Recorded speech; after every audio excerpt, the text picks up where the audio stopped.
you survive raising kids with somebody, you can survive anything. Amen. You love your kids more than you love anybody. And so you think what you want for kids is best, and they think what they want for kids is best. And sometimes those don't always align. Yeah.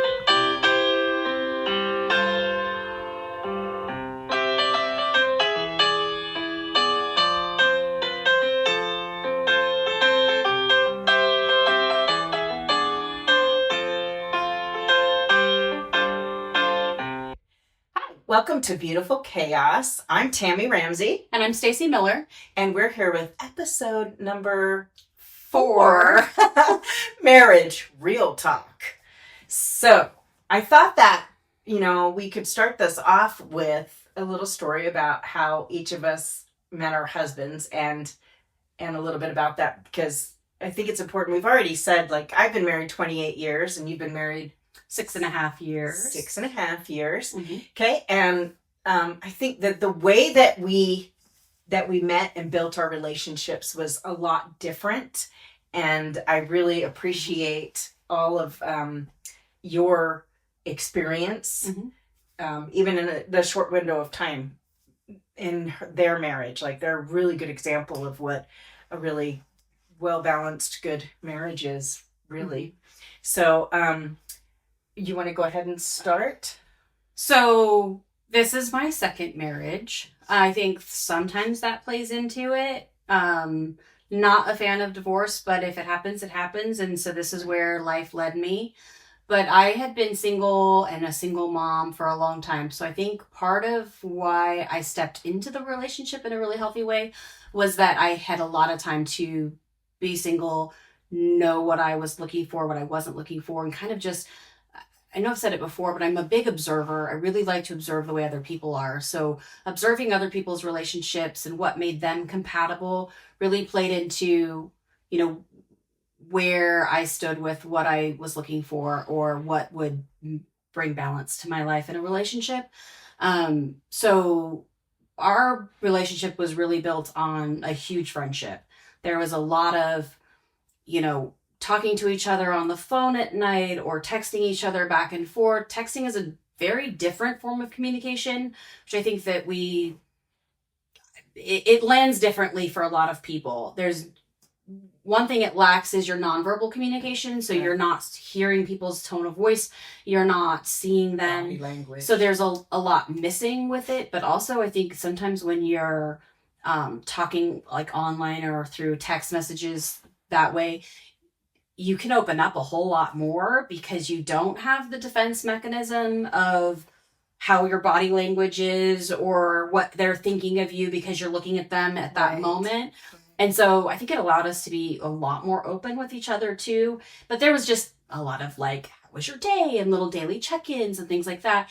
And that slowly turned into a friendship that slowly turned into a relationship. It was a very slow building thing. But I think the other thing that's very unique about our relationship is that we really wanted it to be God-centered. And so we would once a week kind of sit down and read a little bit of the Bible together and then go over, what did you think of that passage? What did you think of that passage? How do our beliefs align with each other?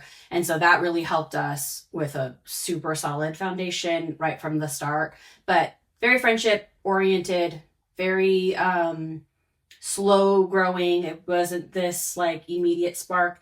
Doesn't mean that's not the right thing for some people, but it wasn't what do they call love at first sight. That wasn't, it might have been interest at first sight, because there was for sure a thing that very first day where I went, uh-oh.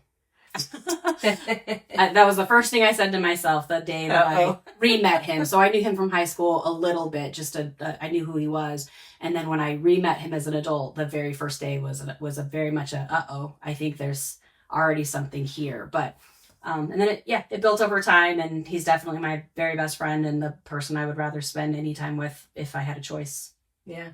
And mine is the total spark thing. I mean, well, when I first met him, I didn't want anything to do with him because he looked like a redneck, and I was like, been down that road. I'm not going there again. But then I was out on a boat with him and some friends. You pulled yourself above the line. I did. I went above the line. If you watch the last episode, Yeah. I'm below the line. We don't put labels on people. We don't put labels on people, but I did then. But anyway, so I was out on a boat and I had my hair permed and he had, his friends had thrown me in the water because I was, giving crap. And he reached in and grabbed my arms and saved my hair. He saved my hair. Because, I was in that first 24 hours. Yeah. I would have, lost Very important. all the curl. It was very important. And I looked into his eyes. I know it's so shallow. But I looked in his eyes and it was like, I didn't see him before. I didn't see him at all. And it was like I could just see right through him. And I could just feel that he was just this good, warm, gooey, safe place. Yes. Yeah. And this is my third marriage. So I married a high school sweetheart. That didn't work out. I married somebody that we just rubbed each other the wrong way. And he was abusive mentally and physically. And so I came from some hurt. Yeah. And he came from some hurt. Yeah. And it was his second marriage. And I think, too, that played into it. Because after that instant, and the chemical, physical attraction that took place, then we started the communication. Yeah. And we did the whole your morals and values and where do you place God and also we're like very God centered as well. Yeah. In the beginning of that. And so it was a beautiful thing. But I feel like you had all your building blocks and then you got married. And I feel like I had the bottom layer of my building blocks and I was still gathering them throughout the marriage. Sure. So we had a really rocky, rough time, and it's been great the past probably 8 or 10 years of the 28 years. There's good years and bad years. Raising kids always plays a big role in parenting or in marriages, I think, and I yes, never underestimate that. And I think that's probably. You survive raising kids with somebody, you can survive anything. Amen. You love your kids more than you love anybody. And so you think what you want for kids is best. And they think what they want for kids is best. And sometimes those don't always align. Yeah. And so I think that's why your last 8 to 10 years have been the best, is because you've raised the kids and now you can focus really on each other and your relationship. Yeah. That's so You're welcome. Oh, I know. Isn't she great? This is right. I love you.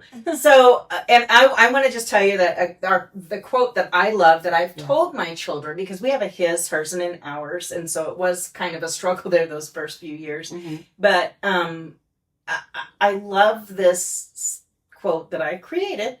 Y'all always will love your spouse, but you might not always like them. Mm-hmm.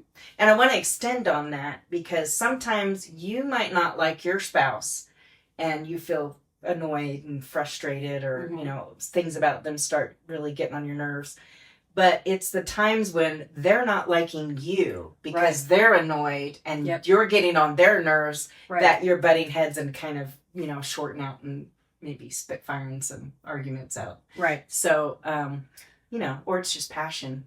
Well, and I think that when you say like there's going to also be times that they don't like you so much is really important, because sometimes we say, oh, like, what do you look for in a guy? And it's like, they have to check this box and check this box and check this box. Are you checking somebody's boxes? Yeah. And we forget to flip the script and think about that somebody's looking at us as well and trying to decide if we're their match. And we might not be perfect either. So it's really important to know that, like, imperfect people are being brought to the table for you, and you are an imperfect person. You're never going to be 100% ready. You're never going to be 100% perfect, but you're going to love somebody for their imperfections, and you're going to expect them to love you for your imperfections. And you're not always going to be perfect for somebody, and that kind of plays into the same, you're always going to love them, but you might not always like them, but they're not always going to like you either. Right. And that's also from that, like, the above and below the line thing too, because if you're not coming from a place of being open and curious and creative and playful and, and forgiving, then it's hard for somebody else to look at you and probably have that same feeling. Yeah. Like, you know, and Right. if you're coming from a deep dark, Right. closed off, you think you have to be right all the time. Like, I'm sorry, but nobody wants to be with anybody that thinks they're right all the time. Right. Like, Kevin is right all the time. And it is annoying, but Well, I think it But brings it's us true. to our next topic, which is Yes. that marriage is a choice. yes. And so you choose every day. The loving your spouse should not be a choice. That's always going to be there no matter what. It's like loving your kids. They can mess up and they can do something wrong. You're always going to love them. It doesn't mean you're not going to not like them that day. You're not going to discipline them, whatever, when it comes to kids. Right. But when it comes to your spouse, the choice is To how stay. you're going to like them that day, how you choose to stay, how you choose to show up. you choose to show up each day. So I guess that's a good one. Let's talk about like how do we choose to show up each day for our spouse? Yeah. So I think that I know that I just try to be of service to my husband. Like, I think I'm old school. I do the laundry. I do the housekeeping. I cook probably 60% of the meals. Because he's a great cook. He's a better cook than I am, actually. But Right. but I try to do for him Mhm. because I know that he works on the farm and the ranch, and he's super busy. And so I feel like that if I'm being of service to him, and that when he comes home, I recognize that he comes home, and I greet Yeah. him, and with excitement that I'm glad to see him, and I hug him like Right. like you should, you know, because like when you first started out dating, you had that excitement and you had Yeah. that. It's new and It's fresh, new, and yeah. you want to spend all your time together. Yeah. And then when it settles out, it might not always stay that way, but you make a choice, like you said. make a choice to make it that way. Right. Because, you know, we're the leaders, I feel, in the emotion of the relationship. Because, well, and I could be, this is me. You could share with you yours. But I feel like sometimes that my husband could just be fine, just sitting beside me, not having a conversation, not holding my hand, not just being in the same room is enough for him.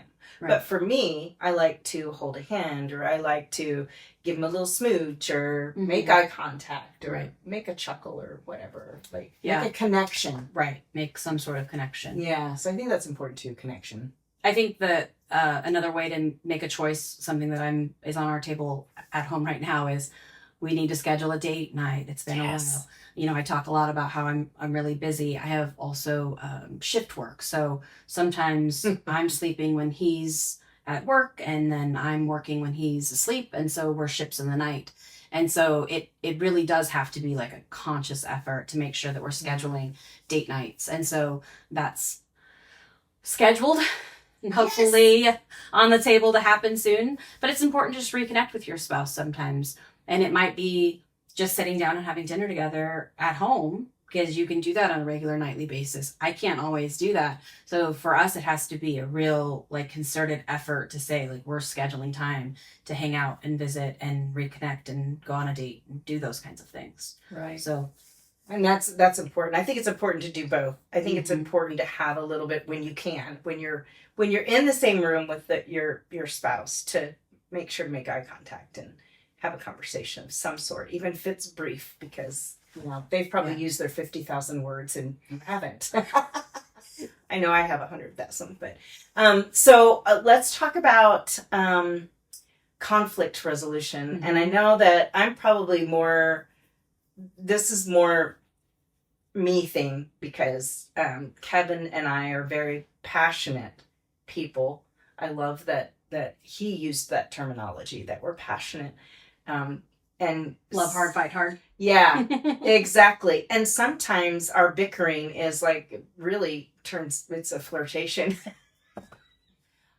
you know. But because passion is passion, but we have learned to just communicate. And for me, it's been really hard because was always reactionary when I was younger, would just instantly be emotional about something. And I've had to learn and look inside myself and say, what do I need to change about this relationship?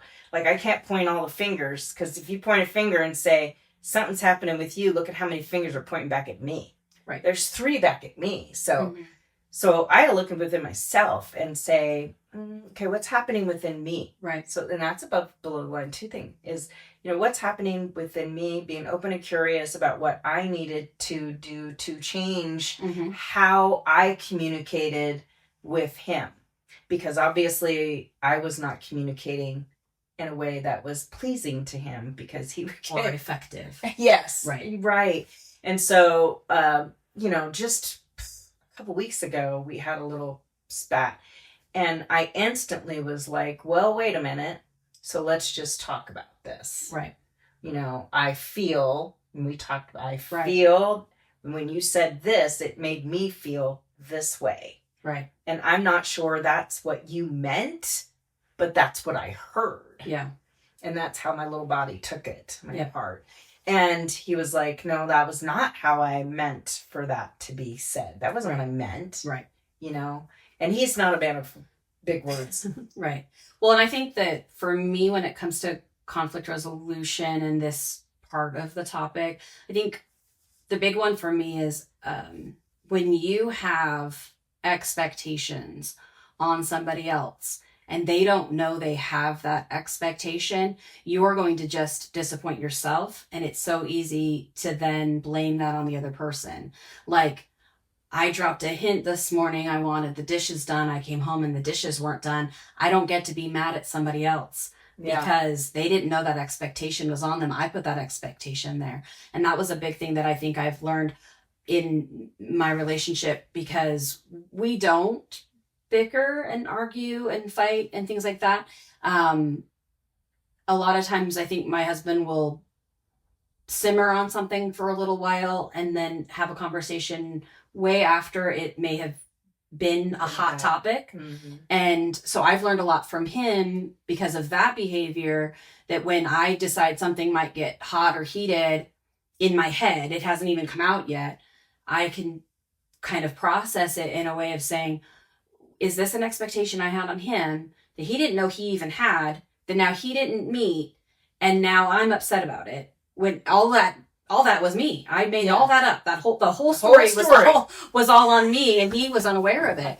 And I think when we talk about expectations for other people in your relationships, the other thing that's important to talk about is men are from Mars and women are from Venus. We don't speak the same language. We don't hear the same things. So if you do have an expectation of your spouse, and this goes either way, then 100%. They need to know what that is. So one piece of advice I give people often is, they say, oh, my husband didn't buy me the gift I wanted. Did you tell him you wanted the gift? Well, no, he should have known. Nope. Yeah, it's okay. And sometimes it doesn't have the same effect on you, that they didn't think of it on their own. But also, we have to stop hurting people because they have expectations that they didn't know about. So if you want a treat every time your husband goes to the gas station and gets himself a soda or whatever his treat is, let him know what that treat is that you like. Have him put it in his little notes in his phone. And when he goes to pick up his Pepsi or his whatever treat he likes to get, that he grabs you the gummy bears that you want to snack on or whatever that might be. If you have an expectation that this year for Christmas, I want to do like a getaway and I don't want to do gifts, then sit down and have a conversation about it.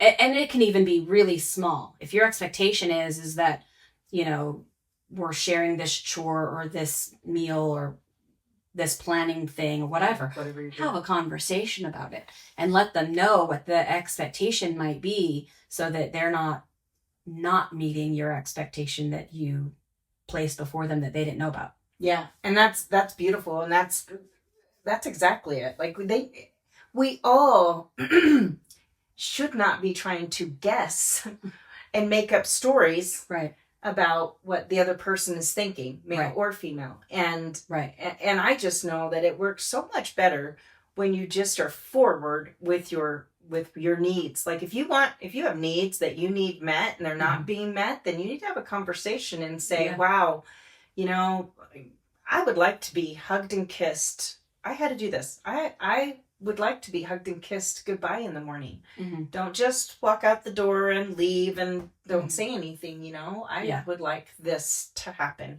And that happens. Like you have to ask for what you need. You can't just, and I would rather give somebody directions, because we all need directions. Well, and I want the direction. Right. I want the direction. I want somebody to come to me and say, this is what I need from this relationship. This is what I expect.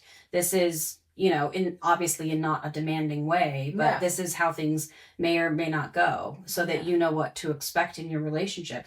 I think the other thing to kind of think about is, we're coming into this as second or third marriage. Right. So one, you bring some hurt from past relationships, and that's a narrative that you have to kind of figure out in your own head. For me personally, I would immediately believe that my husband thought this awful thing about me or this other thing, and he didn't. No. And so I would do something and have this internal dialogue of, I messed up. I was wrong. I did something I shouldn't have done. Yeah. He doesn't like me because of it. He's going to tell me later about why he doesn't like my personality, or he doesn't like my attitude, or and then as I'm having this internal dialogue, like, who are you talking about? This guy doesn't think this about you. This guy loves you. Yeah. If he had a problem with you, he's going to be the first one to tell you, because he's your very best friend. And so you do need to kind of work out the hurt that you have from past relationships, whether it's your parents and how you were raised, past marriages, whatever it is. And remember that even that expectation you can't place on somebody else. They can't fix the things that somebody else, they can fix the things that other people broke, but they can't necessarily know that that's an expectation that they have on them. Or you can't assume that they also feel the same way somebody else felt about you. You really have to kind of work through those things. And I know I bring everything back to parenting, but that falls into parenting as well. You set clear expectations for your kids all the time. That you want the homework done by a certain time. You want the room cleaned on a certain day. You want them sitting down for dinner, heading off to practice, whatever. And they know their expectations. Kids thrive off of a schedule. That doesn't change into adulthood. Just because you've transitioned from being a kid into being married, or raising kids into focusing more on your marriage, we all want the same thing, which is structure, expectations, schedules, things like that. So you just bring that same thing into your relationship. Yeah, that's beautiful. That was great. Isn't she great? She's just great. I'm lucky. I'm lucky to have a really, really great marriage and a really great relationship. And that has helped me to open up my mind and realize where relationships can be better, I guess. Well, and I think it's great that I didn't realize that we're just so similar in a lot of ways, because and so different still. But because I look at I went through the same thing with that whole internal talk and what I was telling myself, and really what it was the scars from my previous stuff. Mm-hmm. And I always think to myself, like, if we had physical scars of every hurtful thing that happened in our lives, everything that caused us pain and suffering, if we had physical scars for that, people would be afraid to even be near us. Yeah. You'd just be covered. And people would be so gentle with you. And I think we both got lucky, because I feel like we both have husbands that are gentle. They can't see our scars, but they know there's scars there. Right. And they have scars. Mm-hmm. Like, we have to remember that they have scars also. And be cognitive of, we each can rip open a scar and not even realize that, our pain is actually from the previous marriage or previous for a childhood thing. Like, it's crazy. Well, I think the other thing, on a much lighter note, is to remember that life isn't a Disney princess movie either. Yeah. And it's not a rom-com. They all lie. We watch all these movies, and I think that even since we were little, we have this expectation of Prince Charming, and we have these expectations of this knight in shining armor that's going to come rescue and fix everything and, whatnot. And there's no Disney movie that shows you how to have proper expectations in a relationship. And there's no Disney movie that shows you how to communicate properly in a marriage. And so we were conditioned since we were little to believe that life is a fairy tale. And it's not. It's work, and it's a commitment, and it's a choice, and all these other things that we've said so far. It's, every day you make that choice. Yeah. And I would say maybe DreamWorks is a little closer with Shrek than any. Yes. On that letter. Shrek. I love Shrek. So building connection, I think we kind of touched on that with like dates, and we're gonna have like a whole episode on date nights and the importance of it, not only with your spouse but with your kids also. Yeah, right. But daily gestures of intimacy, like a hand touch, or like I was saying, like I like to kiss my husband goodbye and hello and welcome him home when we're both home at the same time. Right. Quality time, shared hobbies, learning their love language, which I have read the 5 languages of love, but I could not even peg. I mean, I think maybe quality is quality a love language? Quality time is. Yeah, I think that would be Kevin's. Possibly, I don't know, but I don't even know my own love language. You should probably read it again. It's should really important to know what your love language is, and share that with your spouse, because again, if you have an expectation that it's quality time, physical touch, gifts, then they need to know that that's your love language, because that's going to fill you up a different way. And your love language is not their love language. Yeah, if you like receiving gifts, it doesn't necessarily mean that they like to get gifts. Yeah. And sometimes you like receiving, but you might not be a gift giver. So that's the other part of knowing each other's love language. But anyways, to get back on topic, building, I think as far as we go with building connection, there's always little things that you can do every day. And it can be so acts of service is another love language. So I like to, I meal prep all of our breakfasts. I pack his lunch every day. I think that's just an act of servicing. But then you have, like you said, physical touch, so kissing, never leave the house without kissing goodbye or saying goodbye. Hugs are proven scientifically to like heal things in you. And I think sometimes you get that really great long hug from your husband, a really great long hug from a kid, and it can just make your whole shell like melt away. Yes. And it's proven scientifically to be really important. But so those are little things that we can do every day. Yeah. I love the hobbies. I think that you need shared hobbies with your husband as much as you need your own hobby. Yes. So my husband is in a band. He heads off to band practice once a week, and he does this thing with his guys. My husband has football, fantasy football. It's in the air right now, everybody. Last night he was dedicated to building his fantasy football team. And I love that for him. And when that happens, I'm off doing my own thing. I go to craft nights. I read my books. I build my Legos. I have my own things that I do also. So I think it's important to have a shared hobby, but also go do your thing. Whatever your thing is, go do it and rebuild yourself up somehow, so you bring something back to the table. That should have been in here in our discussion 100%. I'm glad you brought that in, because I'm a firm believer in like a girls trip and a boys trip. Yeah. Because I think us girls need to be around a lot of estrogen to rebuild our estrogen, and to remember that we're fun people, especially if you're like raising kids. If you've got kids underfoot, sometimes you feel like you're like the mean boss. You're just the drill sergeant. Yes, the drill sergeant, shouting out orders and keeping the chaos under control, right? Yeah. And I think that it's really important to get away and actually remember, hey, I'm a fun person, or I'm funny to be around. Hey, these people like me. I love the saying, it's going around on a lot of social media lately, is sometimes you have to remember that this is your first time at life also.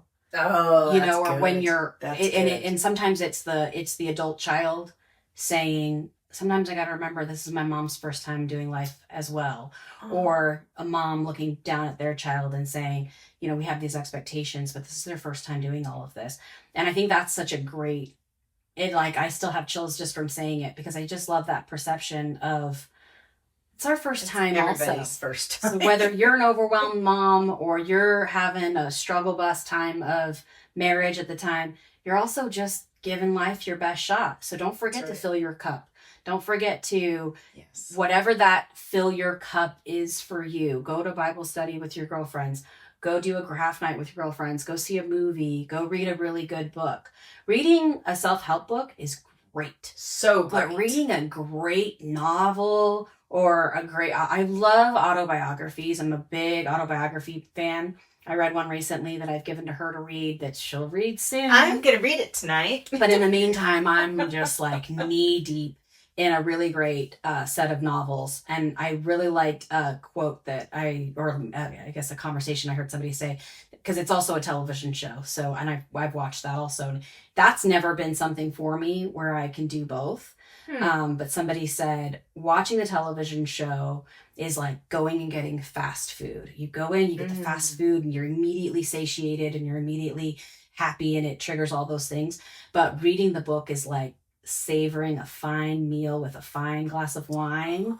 And I just love that because I feel that. Yes. And anyways, this book series that I'm in, it fills my cup because it's just like a fine meal, and it's great literature, and the way it's written just engulfs you. And so, yeah, whatever that is that fills your cup. So when you fill your cup, you can fill other people's cups. And you have to bring that to a marriage also. Because if you're running on empty, then you can't do those small gestures for your spouse. No. And you can't do the big gestures, and you can't really, or you just don't have the energy to remember that they're also just trying to live life, and they might not have expectations on you. They're not actually mad at you, and maybe this doesn't need to be a fight. Right. Yeah. That's a big one. Yeah. They're not thinking all the things that you thought they were. So what are our takeaways today? Okay. So, I think that,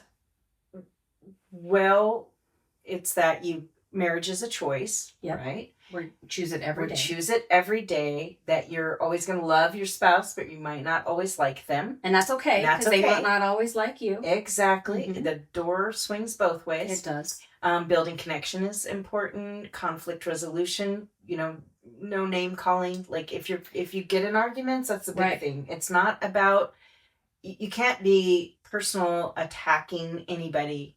It needs to be more like, this is what happened and what caused that to happen, and how can we help that to not happen next time. And also, I think on that note, without getting too far into a new topic, don't ever say the D word. Yes. When you're arguing or in any other situation, because marriage is a commitment. Really, far off situations aside, if there's domestic violence, if there's something else going on, it's a completely different situation. We're talking about normal, healthy marriages here. The D word, we do not argue and bring up divorce, because you don't say things in anger that you might not mean. And if you're in a committed relationship, divorce isn't an option. Mm-hmm. So it's not something that you make a threat about when you're in an argument. That's a commitment means that that's not something that we're talking about. Right. You got to fight fair. You fight fair. You fight through it. You figure it out. But we don't talk about and how this could end. It's just such an ugly, ugly threat.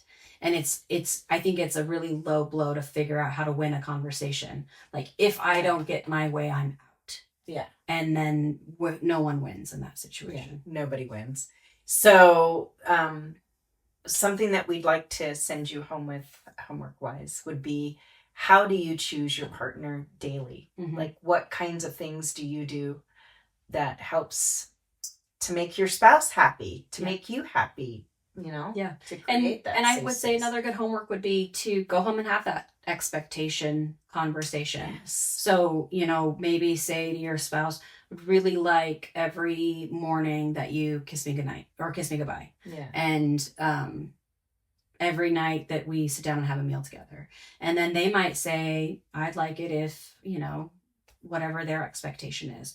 And that it's a give and take, and you guys come to a place where you build from that. And that's beautiful. Continue to choose each other every day. And then you can have those building blocks, because that's what I picture yours is. Her building blocks all came in before they were married. They were built. Little building blocks.